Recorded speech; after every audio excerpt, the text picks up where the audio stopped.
ಏಸು ಕ್ರಿಸ್ತನ ಪರಿಶುದ್ಧವಾದ ನಾಮಕ್ಕೆ ಸ್ತೋತ್ರವಾಗಲಿ. ಈ ದಿನ ನೋವಿನಲ್ಲಿ ಬಲವನ್ನ ಕಂಡುಕೊಳ್ಳುವುದು ಎಂಬ ಸಂಗತಿಯನ್ನು ಕುರಿತು ಧ್ಯಾನಿಸೋಣ. 2 ಕೊರಿಂಥ 4ನೇ ಅಧ್ಯಾಯ 16ರಿಂದ 18ನೇ ವಾಕ್ಯ. ಆದುದರಿಂದ ನಾವು ಧೈರ್ಯಗೆಡುವುದಿಲ್ಲ. ನಮ್ಮ ದೇಹವು ನಾಶವಾಗುತ್ತಾ ಇದ್ದರೂ ನಮ್ಮ ಆಂತರ್ಯವು ದಿನೇ ದಿನೇ ಹೊಸದಾಗುತ್ತಾ ಬರುತ್ತದೆ. ಹೇಗೆಂದರೆ ಕ್ಷಣ ಮಾತ್ರವಿರುವ ನಮ್ಮ ಹಗುರವಾದ ಸಂಕಟವು ಅತ್ಯಂತ ಅಧಿಕವಾದ ಪ್ರತಿಫಲವನ್ನು ಉಂಟು ಮಾಡಿ ನಮಗೆ ನಿರಂತರವಾಗಿರುವ ಗೌರವವಾದ ಪ್ರಭಾವವನ್ನು ದೊರಕಿಸುತ್ತದೆ. ನಾವು ಕಾಣುವಂಥದ್ದನ್ನು ಲಕ್ಷಿಸದೆ ಕಾಣದಿರುವಂಥದ್ದನ್ನು ಲಕ್ಷಿಸುವವರಾಗಿದ್ದೇವೆ. ಕಾಣುವಂಥದ್ದು ಸ್ವಲ್ಪ ಕಾಲ ಮಾತ್ರ ಇರುವುದು, ಕಾಣದಿರುವಂಥದ್ದು ಸದಾ ಕಾಲ ಇರುವುದು. ಆಮೆನ್. ನಾವು ಅರ್ಹರಾಗಿದ್ದರೂ ದೇವರು ನಮ್ಮ ಪಾಪಗಳಿಗೆ ಶಿಕ್ಷಿಸುವುದಿಲ್ಲ. ನಮ್ಮ ಪರಲೋಕದ ತಂದೆಯು ನಮ್ಮ ಎಲ್ಲ ಶಿಕ್ಷೆಯನ್ನು ತೆಗೆದುಕೊಂಡು ಅದನ್ನು ತನ್ನ ಮಗನಾದ ಯೇಸುವಿನ ಮೇಲೆ ಹಾಕಿದನು. ನಮ್ಮ ಬದಲಿಯಾಗಿ ಆತನು ಆ ಎಲ್ಲಾ ನೋವನ್ನು ಸಂಪೂರ್ಣವಾಗಿ ಸಹಿಸಿಕೊಂಡನು. ಆದರೂ ನಾವು ಈ ಭೂಮಿಯ ಮೇಲೆ ಜೀವಿಸುವವರೆಗೂ ನಾವು ಮನುಷ್ಯರಾಗಿದ್ದೇವೆ ಮತ್ತು ನಮ್ಮ ಪ್ರೀತಿಯ ದೇವರು ನಮ್ಮನ್ನು ಎಚ್ಚರಗೊಳಿಸಲು ಕೆಲವೊಮ್ಮೆ ನೋವು ನಮ್ಮನ್ನು ಸ್ಪರ್ಶಿಸಲು ಅನುಮತಿಸುತ್ತಾನೆ.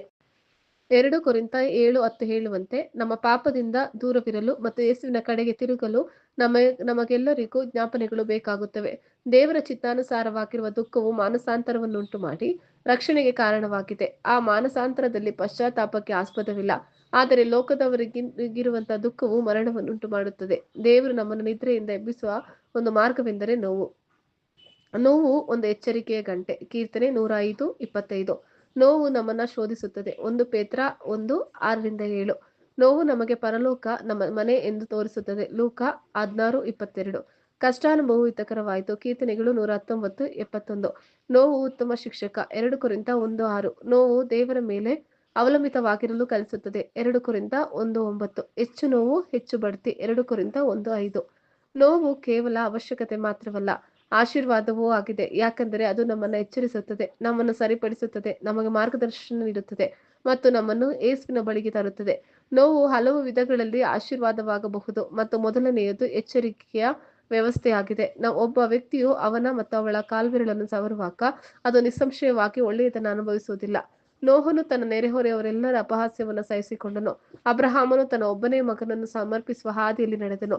ಯೋಸೇಫ ತನ್ನ ಸ್ವಂತ ಸಹೋದರರಿಂದ ದಾಸನಾಗಿ ಮಾರಲ್ಪಟ್ಟನು ಮತ್ತು ತಪ್ಪಾಗಿ ಆರೋಪಿಸಿ ನಂತರ ಪೋಟಿಫರನಿಂದ ಸೆರೆಮನೆಗೆ ಹಾಕಲ್ಪಟ್ಟನು. ಮೋಶೆಯು ಇಸ್ರಾಯೇಲ್ಯರಿಂದ ದೂರುಗಳು, ಅಪನಂಬಿಕೆ, ದಂಗೆಗಳು ಮತ್ತು ಅವಿಧೇಯತೆಯನ್ನು ಸಹಿಸಿಕೊಂಡನು. 2 ಕೊರಿಂಥ 1:6-7ನೇ ವಾಕ್ಯದಲ್ಲಿ ಸತ್ಯವೇದ ಹೇಳುತ್ತದೆ, ದೇವರು ನೋವನ್ನು ಇತರರಿಗೆ ಸಹಾಯ ಮಾಡಲು ಮತ್ತು ವ್ಯಕ್ತಿಯ ಜೀವನದಲ್ಲಿ ಒಳ್ಳೆಯದಕ್ಕಾಗಿ ಬಳಸುತ್ತಾನೆ. ಇದನ್ನು ವಿಮೋಚನಾ ಸಂಕಟ ಎಂದು ಕರೆಯಲಾಗುತ್ತದೆ. ಕೆಲವು ಇತರ ಸತ್ಯವೇದದ ಸಂಬಂಧಿಸಿದ ವಾಕ್ಯಗಳು ಇಲ್ಲಿವೆ. ಇಬ್ರಿಯ 12:11. ಯಾವ ಶಿಕ್ಷೆಯಾದರೂ ತಾತ್ಕಾಲಕ್ಕೆ ಸಂತೋಷಕರವಾಗಿ ತೋಚದೆ ದುಃಖಕರವಾಗಿ ತೋಚುತ್ತದೆ. ಆದರೂ ತರುವಾಯ ಅದು ಶಿಕ್ಷೆ ಹೊಂದಿದವರಿಗೆ ನೀತಿ ಎಂಬ ಫಲಕ್ಕೆ ಕಾರಣವಾಗಿರುತ್ತದೆ. ಕೀರ್ತನೆ 34:18. ಮುರಿದ ಮನಸ್ಸುಳ್ಳವರಿಗೆ ಯೆಹೋವನು ನೆರವಾಗುತ್ತಾನೆ, ಕುಗ್ಗಿ ಹೋದವರನ್ನು ಉದ್ಧಾರ ಮಾಡುತ್ತಾನೆ.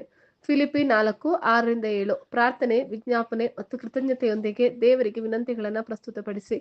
ಕೀರ್ತನೆಗಳು 50:15. ಆಪತ್ಕಾಲದಲ್ಲಿ ದೇವರನ್ನು ಕರೆಯಿರಿ ಮತ್ತು ಆತನು ನಿಮ್ಮನ್ನು ರಕ್ಷಿಸುವನು. ಮತ್ತಾಯ 11:28-30. ವಿಶ್ರಾಂತಿಗಾಗಿ ದೇವರ ಬಳಿಗೆ ಬನ್ನಿ ಮತ್ತು ಆತನ ನೊಗವನ್ನು ನಿಮ್ಮ ಮೇಲೆ ತೆಗೆದುಕೊಳ್ಳಿ. ಆಮೆನ್. ಗೋಳಾಟದಿಂದ ನೃತ್ಯಕ್ಕೆ. ಕೀರ್ತನೆಗಳು 30ನೇ ಅಧ್ಯಾಯ 10-12ನೇ ವಾಕ್ಯ. ಯೆಹೋವನೇ, ನನ್ನ ಪ್ರಾರ್ಥನೆಯನ್ನು ಕೇಳಿ ಕರುಣಿಸು. ಯೆಹೋವನೇ, ನನ್ನ ಸಹಾಯಕ್ಕೆ ಬಾ ಎಂದು ಹೇಳಿದೆನು.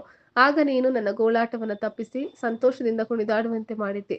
ನಾನು ಕಟ್ಟಿಕೊಂಡಿದ್ದ ಗೋಣಿತಟ್ಟನ್ನು ತೆಗೆದುಬಿಟ್ಟು ಹರ್ಷವಸ್ತ್ರವನ್ನು ನನಗೆ ಧಾರಣೆ ಮಾಡಿಸಿದ್ದಿ. ಇದರಿಂದ ಯೆಹೋವನೇ, ನನ್ನ ಮನಸ್ಸು ಎಡೆಬಿಡದೆ ನಿನ್ನನ್ನು ಕೀರ್ತಿಸುತ್ತಿರುವುದು. ನನ್ನ ದೇವರೇ, ನಿನ್ನನ್ನು ಸದಾ ಕಾಲವೂ ಸ್ತುತಿಸುವೆನು. ಆಮೆನ್. ಕರ್ತನ ಕೃಪೆ ನಿಮ್ಮೆಲ್ಲರೊಂದಿಗಿರಲಿ.